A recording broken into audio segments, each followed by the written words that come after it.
क्या अब लंदन के बाद जनेवा प्लान तरतीब दिया जा रहा है जिस पर पाकिस्तान की मुस्तकबिल की सियासत का इन्हसार होगा? इमरान खान के लिए ट्रंप की तरफ से बातचीत के ख्याली पुलाव पर फौरन दफ्तर खारजा ने क्या बयान दिया है? ख्वाजा आसिफ ने अमरीकी एस्टैब्लिशमेंट के बारे किन हकायक का तज़किरा किया? इमरान खान ने ट्रंप की जीत पर अडियाला में किस से मुलाकात में क्या कहा? क्या जस्टिस अमीनुद्दीन खान जस्टिस याहिया अफरीदी से ताकतवर जज बन गए? क्या पाकिस्तान तहरीक इंसाफ के मर्दो खवातीन वर्कर्स JUI के कारकुनों के हमरा सड़कों पर एहतजाज के लिए निकलेंगे? आप सब पर सलामती हो, मैं यासिर रशीद हूं और आप देख रहे हैं 92 डिजिटल। डॉक्टर अल्लामा मोहम्मद इकबाल का लिखा हुआ है, जमाना अब भी नहीं जिसके सोज से फारिग, मैं जानता हूं वो आतिश तेरे वजूद में है, तेरी दवा न जनेवा में है न लंदन में, फरंग की रगे जहां पंजाए यहूद में है, सुना है मैंने गुलामी से उम्मतों की निजात, खुदी की परवरिशो लज्जते नमूद में। नाज़रीन, खबर यह कि मरियम नवाज अपने इलाज के लिए इस वक्त जनेवा के अंदर मौजूद है। खबर यह भी है कि पाकिस्तान के 3 बार रहने वाले वज़ीर आज़म नवाज शरीफ साहब भी इस वक्त जनेवा के अंदर मौजूद हैं। जमीयत उलमा इस्लाम फे के सरबरा मौलाना फजलुर रहमान 11 दिनों की तातीलात पर लंदन में मौजूद हैं। आसिफ अली जरदारी साहब बैरूनी दौरे पर, बिलावल भुट्टो जरदारी साहब भी बैरूनी दौरे पर फिर से जाएंगे और पाकिस्तान की नामवर शख्सियात अगर बाहर मौजूद हैं तो माजी के अंदर जो बात की जाती थी कि लंदन प्लान तरतीब दिया जा रहा है, तो क्या अब कोई जनेवा प्लान तरतीब दिया जा रहा है जिससे वापसी की राह हमवार होगी, जिससे पाकिस्तान पीपल्स पार्टी का गुस्सा जो है उसको कम करने की तदाबीर इख्तियार की जाएंगी, उसको सोचा जाएगा और उस पर एग्जीक्यूशन अमल में लाई जाएगी, जिसमें मियां शहबाज शरीफ साहब ने अपनी हुकूमत बचाने के लिए काबीना में तौसी करने का इशारा दिया था, उसके ऊपर बातचीत होगी। खबर यह भी है कि अभी हालिया अमेरिका के इंतखाबात में जब कैंपेन चल रही थी, मियां नवाज शरीफ साहब उधर अपने एक दोस्त के पास पहुंचे और ताज़ियत करने के लिए पहुंचे हुए थे, तो वहां पर कैंपेन की सूरत हाल यह थी कि पाकिस्तान मुस्लिम लीग नून के चाहने वाले वहां पर डेमोक्रेट्स को सपोर्ट कर रहे थे। उसकी बुनियादी वजूहत क्या थी? एक ये कि अपना जो वहां की डॉक्टर्स की एसोसिएशन है और उसके अलावा पाकिस्तानी वो ज्यादातर सरमायाकार जो थे वो रिपब्लिकन को सपोर्ट कर रहे थे और रिपब्लिकन के बारे में तासुर यह था कि ट्रंप जीतेंगे तो इमरान खान की रिहाई के लिए इकदाम उठाए जाएंगे।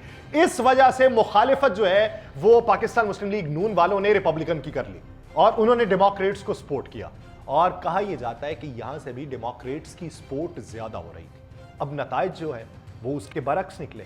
अब नताइज बरक्स निकलने के बाद सूरत हाल जो होगी वो किस समत को जाएगी? माजी के अंदर यहां के इस वक्त मौजूदा विफाकी वजीर जो हैं, जब माजी में ऑपोजिशन में हुआ करते थे तो उनकी जानिब से की जाने वाली जो ट्वीट्स थी वो अब भी मौजूद हैं। तो क्या खारजा पॉलिसी के ऊपर वो ट्वीट अगर वहां पर मौजूद लोग उनको दिखाना शुरू कर दें तो क्या बनेगा? जैसा कि हमारे वजीर दिफा ख्वाजा आसिफ साहब ने कहा कि ये जो डिप्लोमेटिक टाइज होती हैं ये शख्सियात की बुनियाद पे नहीं होती, ये रियासत की बुनियाद पे होती हैं। तो शख्सियात के बारे में जो बातें की हुई उसका आउटकम अब क्या निकलेगा? कौन आगे बढ़ के बात करेगा? उसके लिए तदाबीर कौन इख्तियार करेगा? ये एक बुनियादी सवाल है। दूसरी बात ये कि इस मौजूदा सूरत हाल के अंदर जिस तरीके से विफाकी वज़रा ने बातें की हैं उसमें वज़ीर दिफा ख्वाजा मोहम्मद आसिफ ने यह कहा है कि अमेरिका के साथ जहां 2 तरफा ताल्लुकात की बात होगी हम साथ चलेंगे, लेकिन जहां जरूरत होगी भरपूर इख्तलाफ किया जाएगा। हमारे वज़ीर दिफा कहते हैं कि गजा, लबनान और इराक में जंगबंदी जरूरी है, इस मामले के ऊपर कोई बात नहीं हो सकती। उन्होंने कहा नस्लकुशी बंद होनी चाहिए और नई अमरीकी हुकूमत को जंगबंदी के लिए इकदाम करना होंगे। जंगबंदी जो है वो अक़वाम मुत्तहिदा समेत किसी भी फॉरम पर हो, हम उसका खैर मकदम करेंगे। फिर आते हैं वो एक पॉइंट की तरफ, वो कहते हैं कि हमें नहीं लगता कि डोनाल्ड जे ट्रंप बानी पाकिस्तान तहरीक इंसाफ इमरान खान की रिहाई के लिए कहेंगे। उसकी तौजीह क्या बयान करते हैं कि एक शख्स की खातिर कोई भी अपने ताल्लुकात खराब नहीं करता। अपने ताल्लुकात से मुराद क्या कि अमेरिका की रियासत पाकिस्तान की रियासत से एक शख्स के लिए अपने ताल्लुकात खराब नहीं करेगी। लेकिन ख्वाजा आसिफ साहब ने एक और बात की, उन्होंने कहा जी अमेरिका में भी एस्टैब्लिशमेंट की हुकूमत है, वहां पाकिस्तान से ज्यादा मजबूत एस्टैब्लिशमेंट। यहां पर आकर हमारे वजीर दिफा ने एक बड़ा भंड मारा।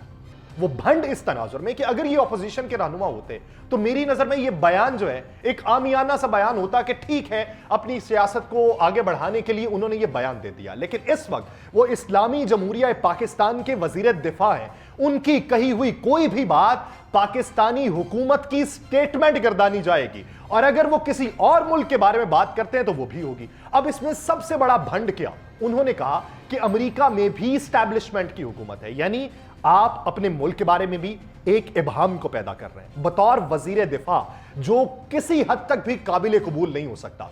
फिर उन्होंने जो दूसरी बात की कि वहां पाकिस्तान से ज्यादा मजबूत एस्टैब्लिशमेंट, अगर लुगत के एतबार से भी इसे देख लिया जाए कि एस्टैब्लिशमेंट को आप फौज ना समझें, आप एस्टैब्लिशमेंट को लुगत के एतबार से अदलिया समझ लें, आप मुकन्नना, उसके अलावा आप जमहूरी एतबार से उसे पार्लियामेंट समझ लें, आप मीडिया का स्टून समझ लें, आप तमाम कारोबारी मराकज समझ लें, और उसको मिलाने के बाद आप एस्टैब्लिशमेंट को जो समझते हैं, तो फिर भी बतौर वजीर दिफा कि आप ये जस्टिफाई कर पाएंगे अपने इस बयान को कि आपने ये कहा कि मेरे मुल्क का निजाम कमजोर है?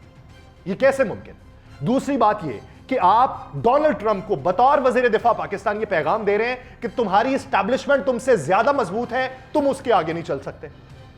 यानी इसमें कुछ मंतिक होनी चाहिए। जब आप एक ओहदे के ऊपर होते हैं तो उस ओहदे के ऊपर होते हुए अपने अल्फाज के चुनाव में आपको बहुत ध्यान देना पड़ता है कि उससे कोई कमजोरी वाजे ना हो सके। यह बयान अगर पाकिस्तान तहरीक इंसाफ ने दिया होता तो इसके ऊपर मौजूदा सूरत हाल में हमारे हुक्मरान ये खड़े हुए होते, हमारे बेशतर वज़रा जो है वो आकर बयान दे रहे होते कि ये कमजोर करना चाहते हैं, ये क्या पैगाम देना चाहते हैं कि क्या हम कमजोर हैं। एक तरफ हम ये पैगाम देते हैं कि अंदरूनी मामलात में तुम मुदाखलत नहीं कर सकते, दूसरी तरफ ये कहते हैं कि तुम ज्यादा मजबूत हो। तो बतौर वजीर दिफा ख्वाजा आसिफ साहब की तरफ से ये एक बड़ा भंड हुआ है। मैं ये उम्मीद करता हूं कि आने वाले दिनों में इसको रिबल्टल के तौर पे या इस पे ओवरकम करने के तौर पे कोई और बयान भी आएगा जिसको वजाहत के तौर पे बयान किया जाएगा कि हमारे मकासद ये नहीं थे। मुझे बतौर पाकिस्तानी मुझे बादियों नजर में ये लगा कि हमने खुद को कमजोर जो है वो साबित किया है या वो उजागर किया है। दूसरी तरफ पाकिस्तान तहरीक इंसाफ के रहनुमा अली मोहम्मद खान ने कहा कि इमरान खान ने ट्रंप की कामयाबी पर खुशी का इजहार किया। अली मोहम्मद खान ने कहा कि बानी पीटीआई ने उन्हें बताया कि जो बाइडन के दौर में मुदाखलत हुई और उसके दौर में जो मनफी रवैया था, ट्रंप के आने से वो न्यूट्रल हो जाएगा, तो फर्क तो पड़ेगा। इमरान खान ने ट्रंप की कामयाबी पर खुशी का इजहार किया और कहा कि जब मैं वजीर आजम था तो मेरा ट्रंप से राबिता रहता था और एक अच्छा दोस्ताना ताल्लुक था। अगर वो लोग आते हैं जिनसे अच्छा ताल्लुक रहा है तो अच्छी पेशरफ्त है। फिर उन्होंने कहा कि बानी पीटीआई से डायलॉग की बात की, बानी ने इससे इत्तफाक किया मगर कहा कि आगे बढ़ने का रास्ता सिर्फ एहतजाज है। और उन्होंने ये कहा कि रिहाई का मामला पाकिस्तान में ही मुकम्मल होगा, अमेरिका से नहीं। बानी पीटीआई ने कहा कि हालिया कानून साजी से सुप्रीम कोर्ट को कमजोर किया गया, मुल्क की बेहतरी के लिए कानून साजी की हमेशा हिमायत की और आईनी तरमीम पर अपोजिशन से हुकूमत ने राबिता क्यों नहीं किया। रऊफ हसन ने इस मामले पर कहा कि अमेरिका में पीटीआई के लोगों ने बानी की रिहाई के लिए मुहिम चलाई। इस दौरान उनकी डोनाल्ड ट्रंप की टीम से भी 2 बार मुलाकात हुई जिसमें मामले को तरजीही बुनियादों पर देखने की यकीन दहानी करवाई गई। एक तरफ अली मोहम्मद खान है जो ये कहते हैं कि खुशी का इजहार हुआ, लेकिन उन्होंने कहा जी ये मामला मुल्क के अंदर ही होगा, वो नहीं देखेंगे। दूसरी तरफ हसन रऊफ साहब है, वो ये कहते हैं कि उधर जब कैंपेन चल रही थी तो बातचीत हुई थी, तरजीही बुनियादों पर इसे देखा जाएगा। एक तरफ खुशी के शादियाने बजाए जाते हैं कि ट्रंप आया है तो बातचीत होगी, तो दूसरी तरफ ये कहा जाता है अलीमा खानम साहिबा की तरफ से कि ट्रंप हमारा अब्बा नहीं है, वो क्यों हमारी बात करेगा, हम मामलात इधर देखेंगे। लेकिन इस सारे अमल में ये जो चहमगोइयां चल रही थी जिसमें सियासी पंडित बैनुल-अक़वामी सतह के वो ये कह रहे थे कि अभी तो ट्रंप के एजेंडे पे और बहुत सी चीजें होंगी, 3 महीने तो उसे उन चीजों को समझने में लग जाएंगे जो उनका अपना सेटअप होगा, तो ये बातें तो उससे बहुत बाद की होंगी। लेकिन इसी दौरान में हमारी तर्जुमान दफ्तर खारजा ने कह दिया कि सदर और वजीर आजम पाकिस्तान ने नौमुंतखब अमरीकी सदर डोनाल्ड ट्रंप को मुबारकबाद दी है और पाकिस्तान के अमरीका के साथ देरीना ताल्लुकात हैं। पाकिस्तान और अमरीका पुराने दोस्त और शराकतदार हैं। हम एक दूसरे के अंदरूनी मामलात में अदम मुदाखलत पर मबनी ताल्लुकात के हामिल हैं। यानी फौरी तौर पे आपने भी ये जेस्चर दे दिया कि अंदरूनी मामलात में मुदाखलत ना की जाए। हालांकि ऐसा जेस्चर अभी उधर से आया या आएगा या ना आए, लेकिन हिफ्ज़े मा तकद्दुम अतमाम हुज्जत के तौर पे हमारी तर्जुमान दफ्तर खारजा की तरफ से ये बयान जारी हो जाता है। इसके बाद का मंजरनामा क्या है? अगर पाकिस्तान की मौजूदा सूरत हाल को देखें तो सुप्रीम कोर्ट जो है उसमें जस्टिस कौन मजबूत है। एक तरफ आईनी बेंच बनाया जाता है, 7 जजेस मुख्तस किए जाते हैं, जस्टिस अमीनुद्दीन खान को उसका सरबराह बना दिया जाता है चीफ जस्टिस की मुखालिफत के बाद। अब सवाल ये पैदा होता है कि वहां पर जो केस लगेंगे वो केस कौन लगाएगा, यानी ये केस आईनी है और ये केस आईनी नहीं है, यानी ये आईनी बेंच को जाएगा और ये दूसरे बेंचेस को जाएगा, ये फैसला कौन करेगा? क्या वो आईनी बेंच खुद ये फैसला कर सकता है? क्या ये फैसला रजिस्ट्रार सुप्रीम कोर्ट करेंगे? इस तनाजुर के अंदर जो सीनियर कानूनदान है वो ये कहते हैं कि जो याहिया अफरीदी साहब हैं वही मजबूत है। बहुत सारे लोगों के नजदीक अमीनुद्दीन खान साहब मजबूत हो गए इसलिए कि उनका किया गया फैसला जो है वो कोई और जो है उसकी सुनवाई नहीं कर सकता, वो खुद ही जो है वो उसकी सुनवाई कर सकते हैं। लेकिन बहुत सारे लोग कहते हैं कि ये केस उधर जाएगा, इसका फैसला चीफ जस्टिस याहिया अफरीदी और उनकी मखसूस कमेटी करेगी। अगर चीफ जस्टिस याहिया अफरीदी और जस्टिस मंसूर अली शाह ये दोनों इस बात के ऊपर कायल हो जाते हैं कि ये केस उस बेंच का नहीं है, आईनी बेंच का, और जस्टिस अमीनुद्दीन खान जो उस कमेटी का हिस्सा है वो सिर्फ वही कहते हैं कि उस बेंच का हिस्सा है, तो ये केस उधर नहीं जा सकता। तो ये इख्तियार उनके पास रहेगा। जुडिशल कमीशन भी बना लिया, बेंचेस भी तश्कील दे लिए, सारा कुछ कर लिया, लेकिन वहां पर भी जो दौड़ है उस दौड़ में जस्टिस याहिया अफरीदी और जस्टिस मंसूर अली शाह आगे होंगे। हम ये नहीं चाहते कि जस्टिस जो साहिबान है उनके अंदर तफरीक हो, हम ये भी नहीं चाहते कि हमारे निज़ाम इंसाफ के ऊपर और कोई क्वेश्चन मार्क लगे। लेकिन ये जो इबहम थे उसको क्लियर करने के लिए अब तक के तनाजुर में जो बातें हुई वो ये हैं कि अगर ये केस लगेगा तो इसके लिए देखा जाएगा जस्टिस याहिया अफरीदी की तरफ से और जस्टिस मंसूर अली शाह अगर दोनों एक तरफ होते हैं, या अगर जस्टिस याहिया अफरीदी और जस्टिस अमीनुद्दीन खान एक तरफ हो जाते हैं तो फिर ये केस उधर चला जाएगा। इसके अलावा ये जो चीज़ें हुई इस पर जमीयत उलमा इस्लाम फे को जो लूप में नहीं लिया गया, कामरान मुर्तज़ा साहब उसकी ताजी ये बयान करते हैं कि ये सादा कानून साजी थी, इसमें हमारी ज़रूरत नहीं थी, इसलिए हमें लूप में नहीं लिया।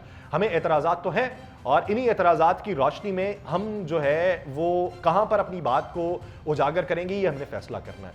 तो उनसे कल बातचीत करते हुए पूछा गया कि क्या पाकिस्तान तहरीक इंसाफ और जमीयत उलमा इस्लाम फे मिल के कोई तहरीक चलाएंगे, तो जवाबन उन्होंने कहा जी ये सवाल अगर मुझसे पूछा जाए तो मैं अपने जहन में एक मंजरनामा बनाता हूँ और मंजर को सोच के मेरे चेहरे पे बिला वजह एक मुस्कुराहट सी आ जाती है। उसकी वजह जो उन्होंने बयान की, कहते हैं जब मैं जहन में सोचता हूँ कि पाकिस्तान तहरीक इंसाफ की ख़वातीन वर्कर्स भी हों और उनके मर्द वर्कर्स भी हों, और दूसरी तरफ जमीयत उलमा इस्लाम फे के मौलवी हों और ये सारे सड़कों के ऊपर तहरीक चला रहे हो, कहते हैं जी वो मंजर सोच के ही मेरी हंसी निकल जाती है। तो इसलिए मैं इसके बारे में कोई बात नहीं कर सकता कि ये तहरीक चलेगी या नहीं चलेगी। मैंने ताजीहन उन्हें ये कहा, मैंने कहा जी एक वक्त में तो मौलाना फजल रहमान साहब ने मरियम नवाज साहिबा के साथ भी स्टेज शेयर किया, वो उन्हें अपनी बेटी के मुतरादिफ मानते हैं, तो उन्होंने कहा जी वो बेटी के मुतरादिफ मानते हैं, उसी तरीके से इज्जत भी दी है, लेकिन बात ये है कि वो लीडरशिप है, लीडरशिप का स्टेज शेयर करना और सड़कों के ऊपर तहरीक चलाना दो अलग चीज़ें हैं। लेकिन आने वाले दिनों में क्या इसमें आउटकम देखने को मिलेगा उसके लिए वक्त थोड़ा सा दरकार है। मुझे दीजिए इजाज़त, अल्लाह ने के बाद।